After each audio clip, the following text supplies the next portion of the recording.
നമസ്കാരം.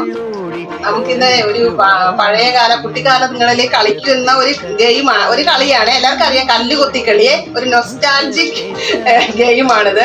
ജസ്റ്റ് ഒന്ന് എനിക്കൊരു രസം തോന്നി, അപ്പൊ ഒന്ന് നമുക്ക് കല്ലിയെ ഒന്ന് കളിക്കുമെന്ന് നോക്കാം.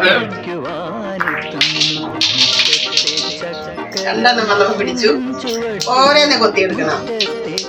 പിന്നെ രണ്ടെണ്ണം, പിന്നെ ഇത് രണ്ട്, പിന്നെ ഇത് കണ്ട. അപ്പൊ നമുക്ക് ഒരെണ്ണം കിട്ടി. ഇനി അടുത്തത് രണ്ടെണ്ണം എടുത്തു.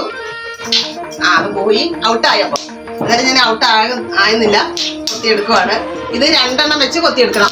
കണ്ടോ, ഇങ്ങനെയാണ്. അപ്പൊ അടുത്തത് കിട്ടി. പഴയ കുട്ടിക്കാലങ്ങളിൽ ഇതൊക്കെ കളിക്കുമായിരുന്നു, അതിന്റെ ഒരു ഓർമ്മയാണേ. അനങ്ങി, കല്ലണങ്ങി കഴിഞ്ഞാൽ പിന്നെ ഔട്ടാ. ഓരോന്ന് എടുത്തു, പിന്നെ ഈ രണ്ടെണ്ണം എടുത്തു, പിന്നെ ഈ രണ്ടെണ്ണം. ഓക്കെ, അടുത്തത് ഒരെണ്ണം എടുത്തു. അത് പോയി, ഔട്ടായപ്പം. പിന്നെ കൊത്തുവാണ്, അത് കല്ലണങ്ങി ഔട്ടാവും. എടുത്തു. അതിന് ലാസ്റ്റ് എല്ലാം കൊത്തി എടുത്തതിന് ശേഷം പിന്നെ നമ്മള് ഇങ്ങനെ കൊത്തിയെടുക്കണം. 2, 4, 6, 8, 10. ഇപ്പൊ ജയിച്ചു. Okay, by.